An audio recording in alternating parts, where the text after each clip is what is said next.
It was just another stretch of lonesome Kansas highway, flat and endless, the kind where time folds into itself and even the wind seems to forget where it's going.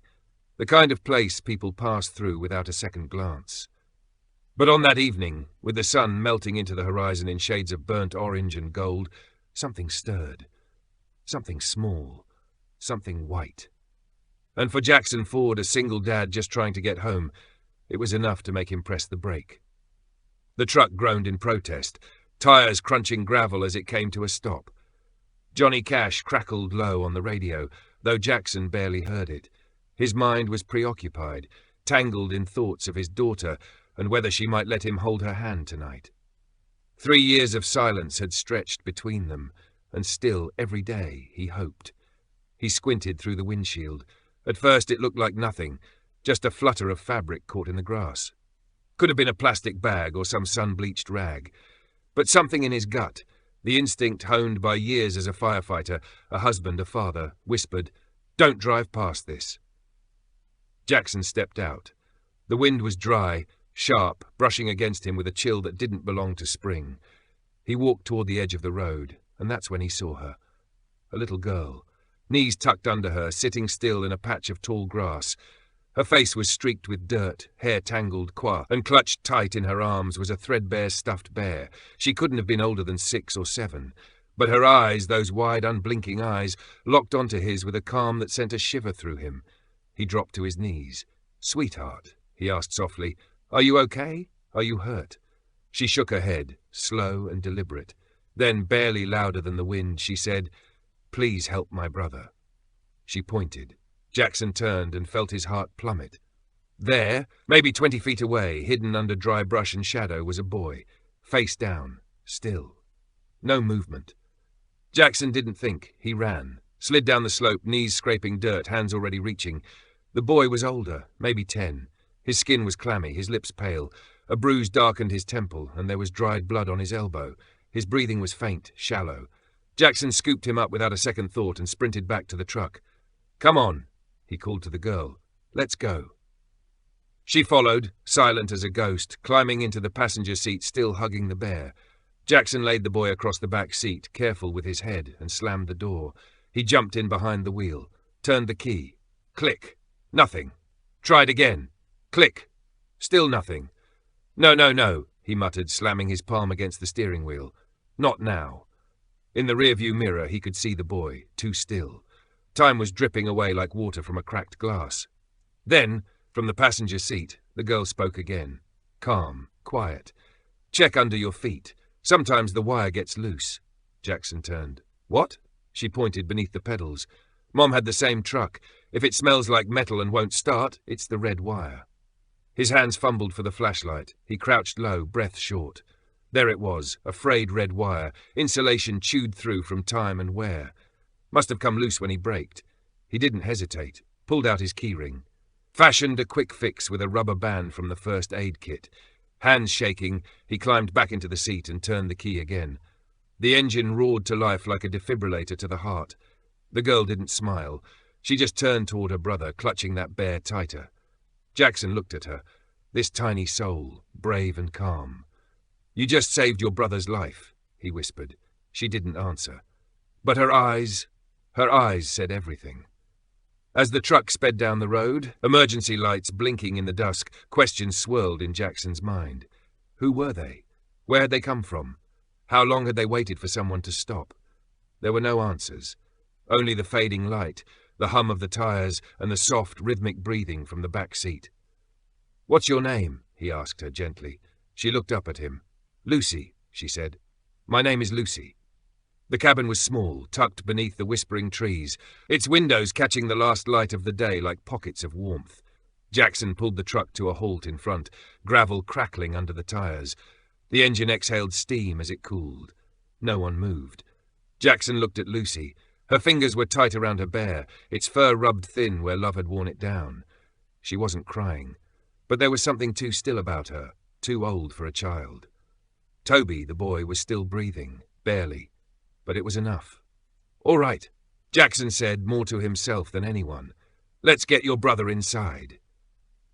Lucy climbed down from the truck and followed him closely as he carried Toby through the front door, past the faded armchair and the crooked bookshelf. Jackson laid the boy gently on the pull-out cot, tucked a blanket around him, and checked his temperature. Still too weak, but no longer teetering on the edge. Lucy stood near the door, watchful. "You hungry?" Jackson asked. She nodded. He moved to the kitchen, opened a can of soup, watched it simmer while slicing some bread. He brought 2 bowls to the table and gestured gently.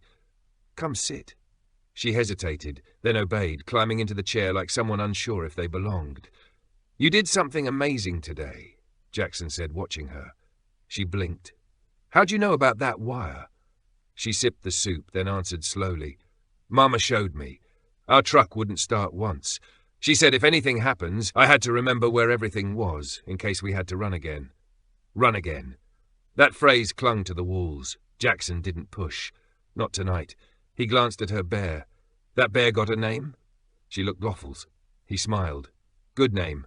Outside the wind picked up, whispering against the window panes, but inside warmth grew, not just from the soup or the stove, but from something else, something beginning. Then came a sound, a soft creak from the hallway. Jackson turned. His daughter. She stood barefoot, tangled curls spilling over her shoulders, eyes wide in the low light. She didn't speak, hadn't in years, but she was watching. Lucy smiled. "Hi," she said. Jackson's chest tightened. His daughter didn't retreat. She didn't run. She just watched. Then Lucy, quiet as dusk, rose from the table. She reached into her backpack, pulled out a notebook and tore a blank page. "Want to draw with me?" The girl hesitated, then took it. Jackson had to blink back tears. Later that night, after Toby was settled, Jackson stepped out onto the porch. He needed air, space to think. The stars stretched overhead, countless and quiet. He thought about the road, about all the drivers who must have passed those kids. What made him stop? He didn't know. Maybe instinct. Maybe fate. Lucy joined him, wrapped in an old sweatshirt that swallowed her small frame. She sat beside him, looking up at the sky. "You did real good today," he said. She shrugged. "I just remembered what Mama taught me." "You remembered and you were brave. That matters." She looked at him. "Do you think my brother's going to be okay?" Jackson nodded. "I think he's strong. Like you." Silence settled between them. "Why did you stop?" she asked. "I don't know," he answered honestly. "I saw something. That cloth. Then I saw you. I just couldn't drive away." She nodded. "Mama used to say, if someone stops without knowing why, that means they're the right person." Whilst Jackson looked at her, those words sinking into his bones. Maybe he hadn't just passed by. Maybe he was meant to. And when the rain came, soft and gentle at first, then steady, like the world exhaling, Jackson stood at the kitchen sink and watched it fall. Behind him the house was quiet, peaceful, alive. And for the first time in a long while, he didn't feel quite so alone. Jackson blinked, then slowly got to his feet. "Yeah, I think so. Where can I hang this?" He rummaged through the kitchen drawer until he found a roll of clear tape and handed it to Lucy. Wordlessly, she walked to the wooden beam by the front door, the kind of place that felt like it held memories, and with quiet care, taped her drawing to the smooth surface. There was something almost sacred in the way she did it, like placing something important into the world. Jackson stepped closer, squinting to take it in. The pencil lines were rough, simple. A truck. A little girl waving what looked like a scrap of white cloth. A man standing in the road. Crude, yes, but unmistakable. And beneath it all, in big block letters, she had written, "We're safe now." He swallowed, the lump in his throat catching him off guard. "Did your mama teach you to draw like that?" he asked, voice low. Lucy shook her head. "No, I just started one day, when I was scared." Jackson crouched beside her, glancing back at the sketch. "Were you scared today?" She gave a tiny nod. "And you still remembered how to fix that truck." He let the words settle between them. "That's brave, Lucy." She looked at him then, really looked. Her eyes carried something ancient, a weight no child should ever have to bear. And in a voice that sounded like her mother's wisdom wrapped in a whisper, she said, "Mama said being brave isn't about not being scared. It's doing what you have to do, even when you are." His heart cracked open at that. As the rain softened to a whisper on the roof, Jackson led them back inside. The 2 girls curled up on the pull-out cot, and Lucy instinctively wrapped her arm around his daughter. She didn't pull away. Not this time.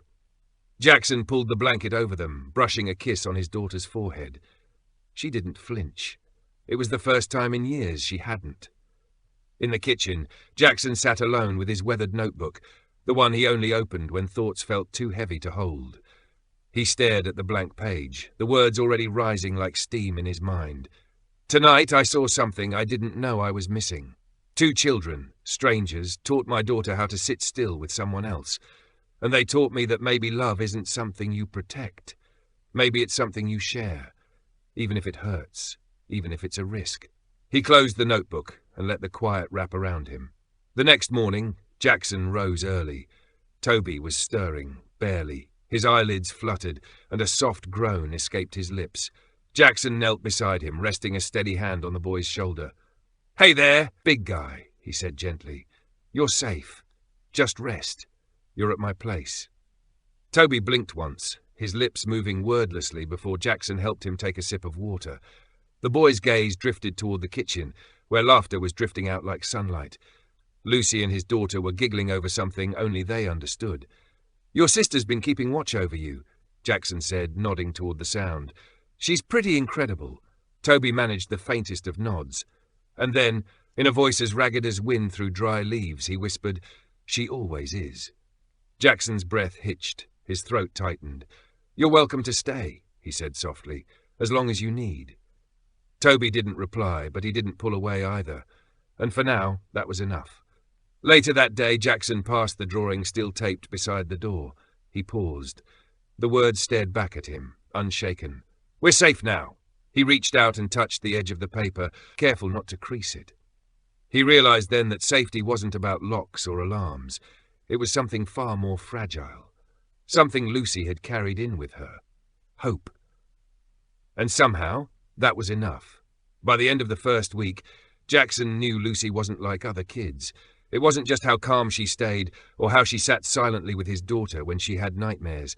It was how she noticed everything. Which mugs were mismatched, which drawer held the flashlight. The exact creak in the second stair. Even how Jackson always hesitated before opening the fridge, wondering if he'd remembered to buy milk.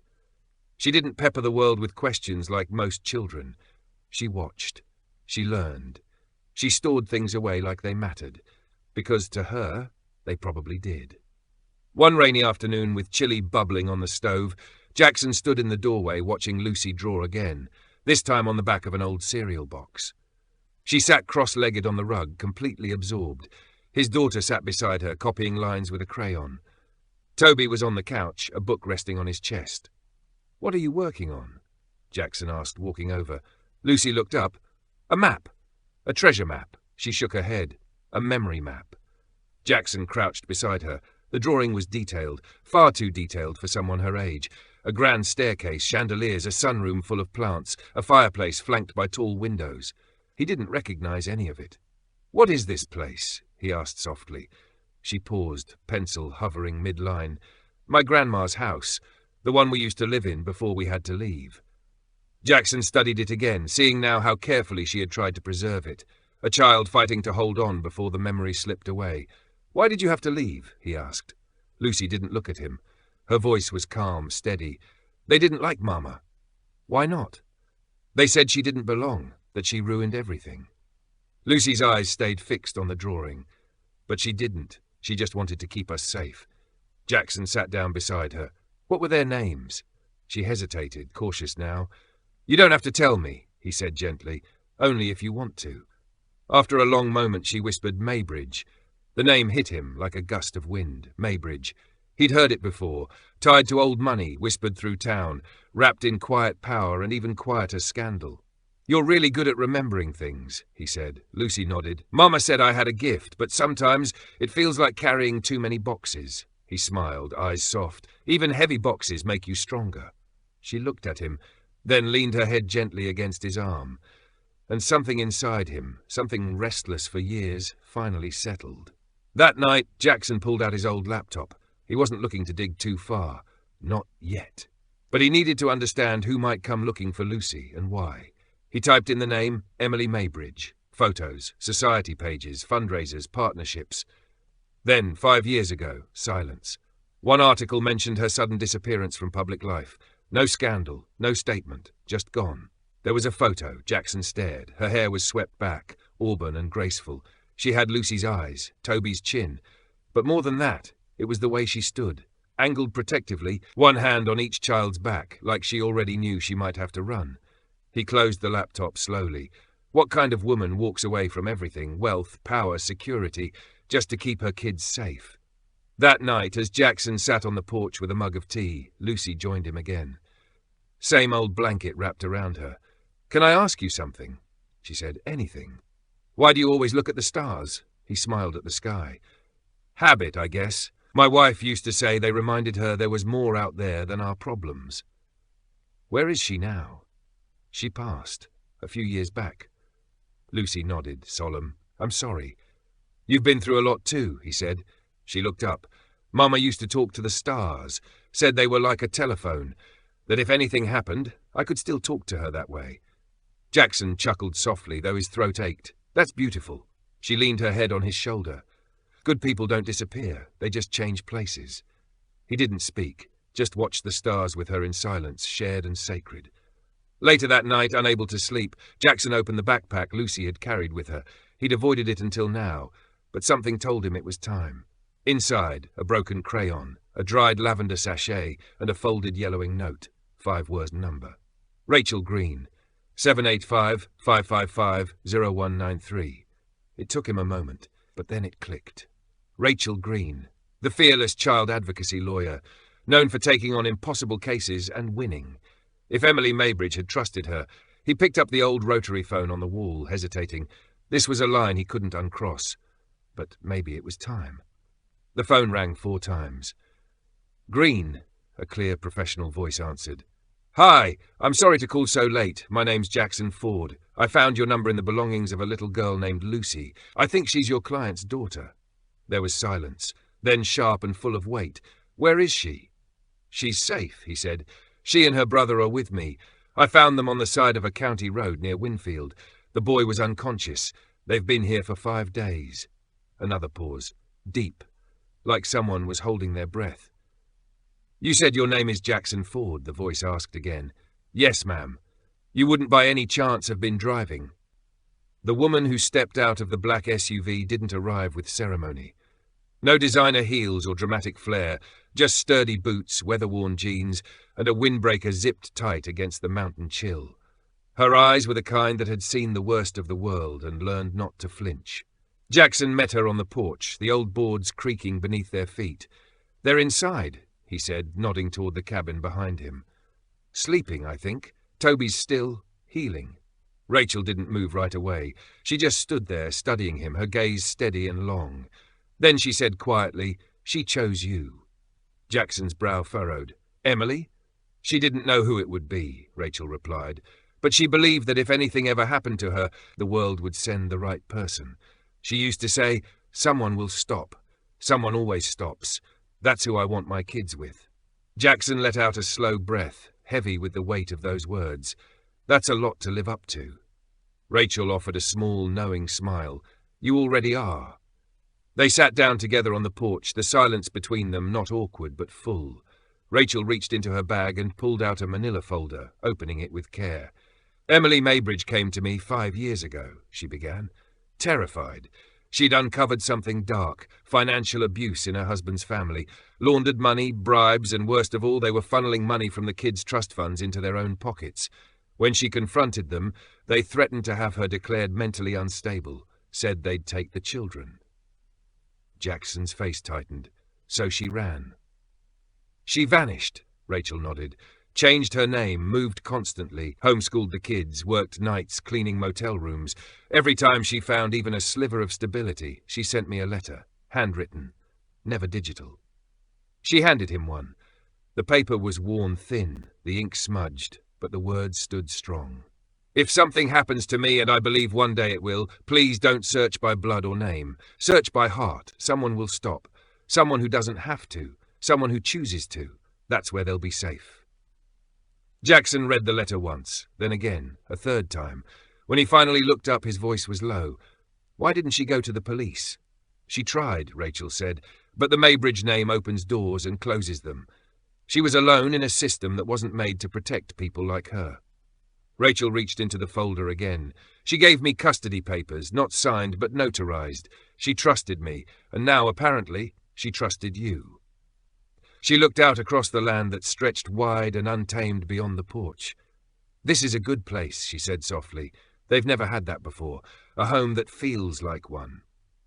Jackson didn't speak right away. The wind brushed gently through the trees. Then, almost inaudibly, he asked, "What happens now?" Rachel turned to him. "That depends on you." Inside, Lucy was listening. She stood behind the screen door, her bare feet quiet on the hardwood, one hand curled tightly around her bear's paw. Toby sat nearby, book in his lap, eyes watchful. "You okay?" he asked. Lucy didn't answer immediately. Then, in a whisper, "She's here." "Rachel?" Toby asked. Lucy nodded slowly. "Do you trust her?"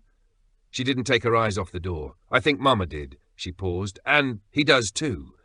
Toby followed her gaze to the silhouette on the porch. He exhaled, leaning back. "Then maybe we can stay a little longer." Jackson didn't open the envelope right away after Rachel left. She'd promised to return tomorrow with legal documents, more of the story behind the Maybridge family's pursuit. But for now, the envelope sat on his lap as he remained on the porch for hours, unmoving. Inside, Rachel had said, was a letter from Emily. A real one. Not hearsay or legal jargon, not someone else's summary of her intentions. Her voice, her words. Jackson had never been the man strangers entrusted without reason. He was the practical one, the guy you called when the brakes went out or the pipes froze, reliable, grounded. But this felt heavier than any engine block he'd ever lifted. As dusk fell and the porch light flicked on, Jackson finally broke the seal. The paper inside was thick and creamy, folded neatly, the script flowing but tremulous in places, as if her hand had been shaking. "If you're reading this, then something I prayed would never happen has come to pass. I don't know your name. I don't know how you found my children.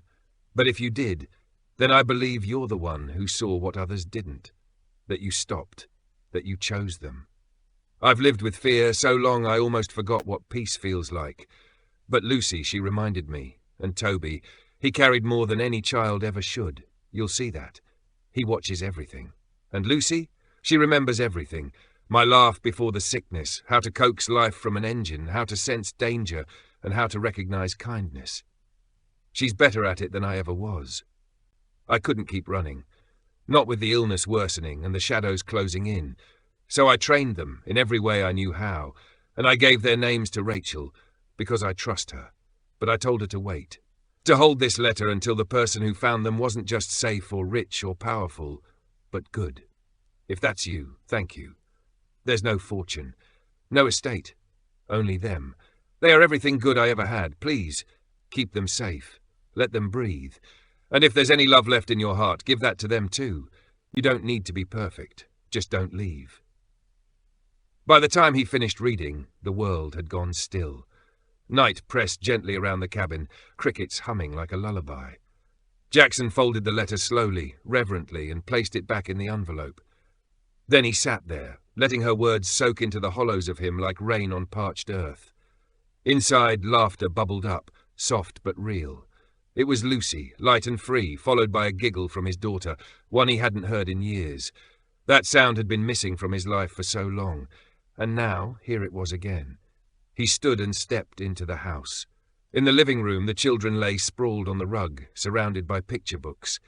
Lucy had her bear tucked tight under her arm. Toby leaned against the couch, steadier, stronger, and his daughter was colouring, her posture open, present. He didn't say anything at first, just watched. Then Lucy looked up and smiled. "You read it?" Jackson blinked. "What?" "The letter," she said gently. "You were holding it when you sat down." He nodded. "Yeah, I read it."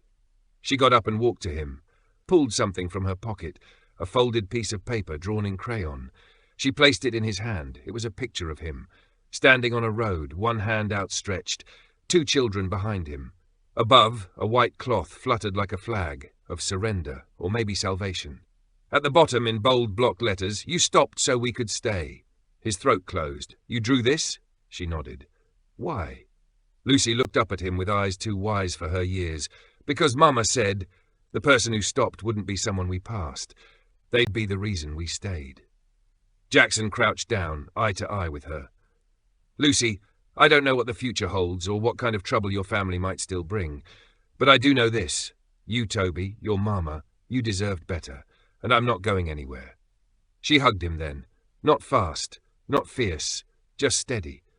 The kind of hug born from the beginning of trust. That night, Jackson stood in the hallway outside the kids' rooms. The cabin was hushed. The stars blinked through the windows, keeping watch. He thought of Emily, of a mother who ran not to save herself, but to buy her children more time. A woman who prepared them not just to survive, but to believe. Believe that goodness still existed, that someone, somewhere, might choose them. And somehow, that someone had been him, not because he was extraordinary, not because he was ready, but because he stopped. And sometimes in a broken world, that's where miracles begin. The first true morning of spring arrived quietly. No thunder, no fanfare, just warmth on the breeze and the scent of earth ready to bloom. The kind of morning where you crack open windows and let the coffee breathe. Jackson woke early as always, but the stillness of the house didn't feel empty anymore. It felt alive. In the kitchen, Toby was already at the table, spreading peanut butter on toast with deliberate care. He glanced up, gave a small nod, his version of good morning, and went back to his task. His bruises were fading. The grey behind his eyes was lifting. "You sleep okay?" Jackson asked, reaching for the coffee tin. Toby shrugged. Better than before. "I'll take it," Jackson smiled, sliding him a mug. The boy eyed it, unsure. "Half coffee, half milk," Jackson said. "You're practically grown." Toby took it with both hands, sipped once, then again, then the faintest grin curved his lips. Lucy appeared a few minutes later, barefoot, humming softly to herself. Jackson's daughter followed, cereal in one hand and a blanket in the other. The kitchen filled with small sounds, spoons clinking, quiet voices, the rhythm of a home finding its heartbeat again. And as the light poured in, Jackson let himself believe, for the first time in a long time, that maybe this wasn't just temporary. Maybe this was the beginning. She set the bowl gently on the table, then climbed into her usual spot beside Lucy. With a quiet grace, she tucked the blanket across her lap, a small ritual that had taken root in their days together, as reliable as sunrise. No one spoke, but they didn't need to. There was something quietly sacred blooming in their silence, a kind of peace that didn't announce itself but settled in, steady and sure. Later that morning, Jackson stepped out onto the porch and spotted Toby in the backyard, hovering near the old chicken coop. The structure hadn't seen a hen in years, more relic than refuge. Toby circled it, tapping the wood with a stick, crouching by the latch with a look of concentration that made Jackson pause. "You thinking what I'm thinking?" Jackson called. Toby looked up. "It's leaning," he said, "but it's not broken." Jackson descended the steps, brushing his hands on his jeans as he walked over. "Yeah, I've been meaning to fix it, longer than I care to admit." Toby ran a hand along the warped edge. "We could brace it here," he pointed. "If we dig the back post deeper, it'll hold." Jackson raised an eyebrow, surprised. "You know about this kind of stuff?" Toby gave a half shrug. "Mama taught me. Before we left the last place, we built a rabbit hutch out of a broken dresser. She said fixing things teaches you how to stay steady." Jackson let out a low chuckle. "She sounds like someone I would have liked." Toby offered a small smile. "A real one this time," he said, and left it at that. For the next hour, the two of them worked shoulder to shoulder. They hauled out rusted nails and rotted boards, replaced panels, tightened bolts. It wasn't perfect craftsmanship, but it was honest. By midday, the coop stood straighter than it had in years. Lucy came running with a paintbrush and insisted on giving it a fresh coat of weatherproofing herself. "I want the chickens to feel welcome," she said seriously, tongue sticking out the corner of her mouth as she painted. Jackson grinned. "Didn't know chickens had a taste for decor." "They do," Lucy replied solemnly. "Warm colours help them lay eggs." He didn't question it. That evening, Jackson cooked spaghetti, Lucy's choice. But it wasn't just about the food. For the first time, they all gathered around the actual dinner table, not scattered on couches or perched in corners, but sitting down together for a real meal. Jackson passed around garlic bread and poured water into mismatched glasses, and for a long, precious moment, they were simply a family. At one point, Jackson noticed Lucy watching him. She didn't look away. She smiled, and then, as natural as breath, she whispered, "Thank you." Time paused. Toby's fork froze mid-air. Lucy went still. Jackson set his cup down slowly. "What did you say, sweetheart?" he asked, barely above a whisper. Lucy ducked her head, her voice even quieter now. "Thank you." It was the first word she'd spoken in nearly 3 years. Emotion rose in Jackson's chest like a tide, but he held it back. Not yet. Let the moment be what it was. He reached across the table and placed his hand over hers, steady and warm. "You're welcome," he said. Lucy leaned into him, wrapping her arms around him in a tight hug. Toby looked away, blinking fast. And for the first time since Emily's letter arrived, Jackson allowed himself to believe. This wasn't just a stop on the road. This was starting to look like home. After dinner, he cleaned the dishes while the kids sprawled across the living room floor, drawing comics. The soft light from the kitchen stretched across the floorboards, and from time to time, laughter bubbled out, unguarded, real, filling the hollow spaces that had been empty for too long. When the last plate was scrubbed, Jackson stepped out onto the porch with a mug of tea and lowered himself into the old swing. The stars were making their quiet entrance, one by one, scattered across the same sky that had watched over him through loss and survival. Same sky, same trees, same wind. But somehow everything had changed. Tomorrow, Rachel would return with the official custody papers. Legal terms, guardianship filings, protection orders, it would all become real. Complicated, but tonight wasn't for that. Tonight was simple. Tonight was whole.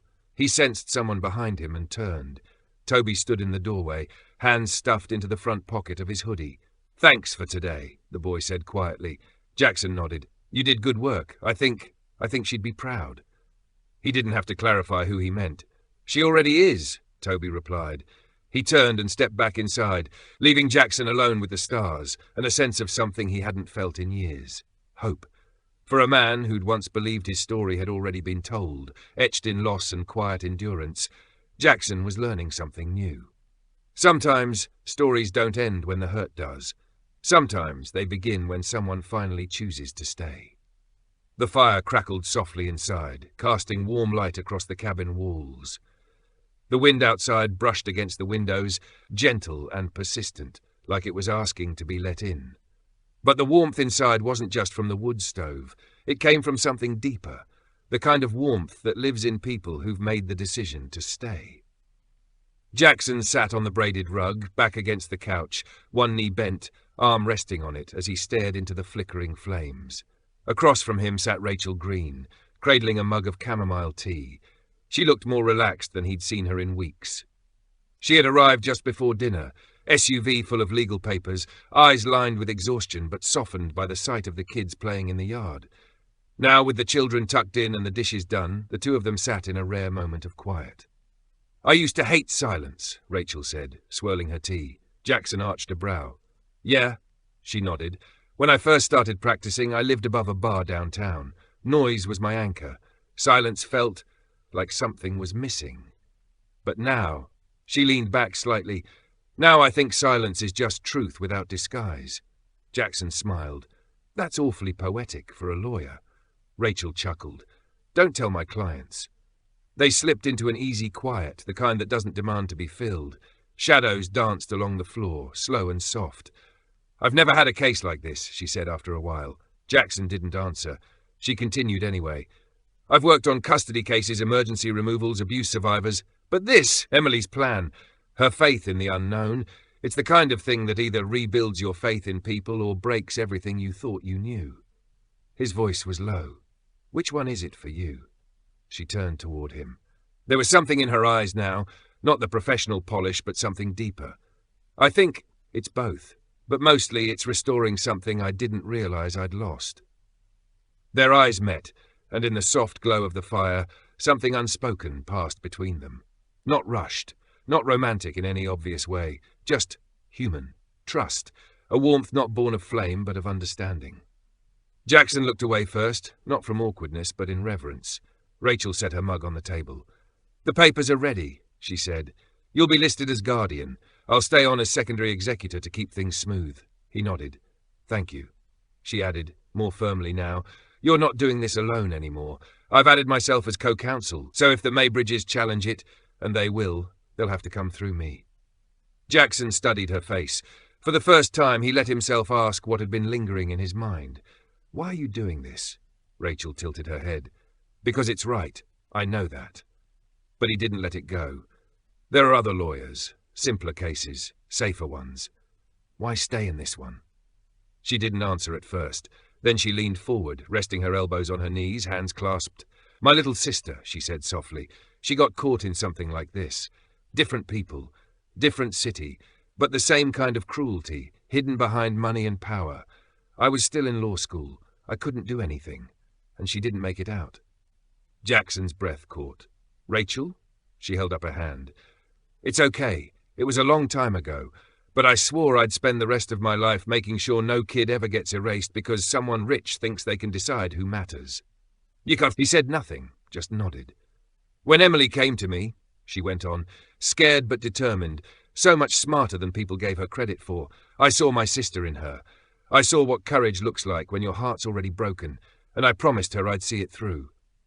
They sat in silence, not in sorrow, but in solidarity. "I'm sorry you had to carry that alone," Jackson said quietly. Rachel looked at him, her gaze open now, vulnerable. "I'm not carrying it alone anymore." The sentence was simple, but it landed in Jackson's chest like a key turning in a long-forgotten lock. Outside, the wind had calmed. The fire burned low, steady.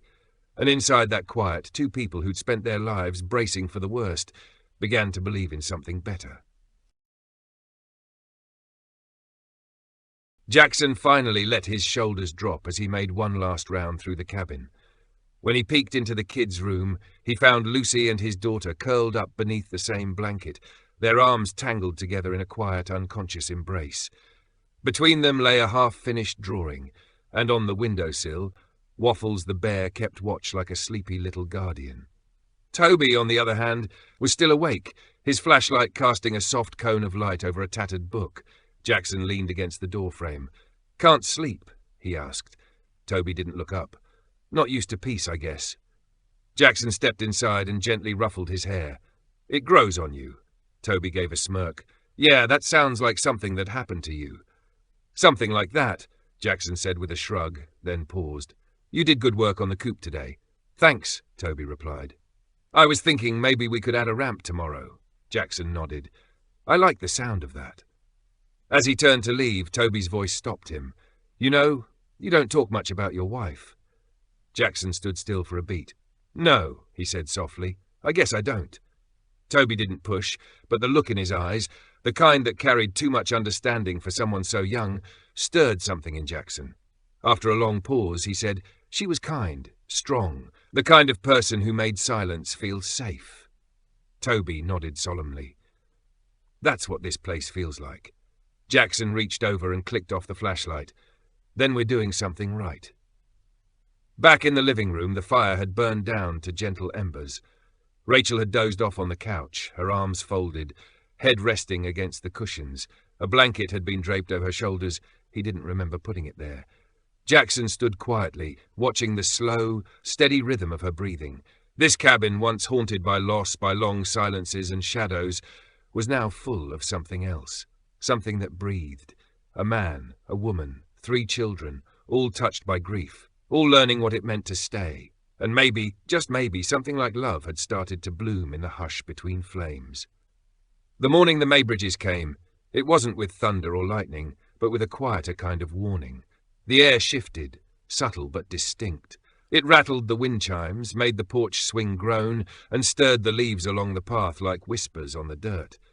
Jackson had just poured his morning coffee when the black SUV crunched its way into view at the far end of the drive.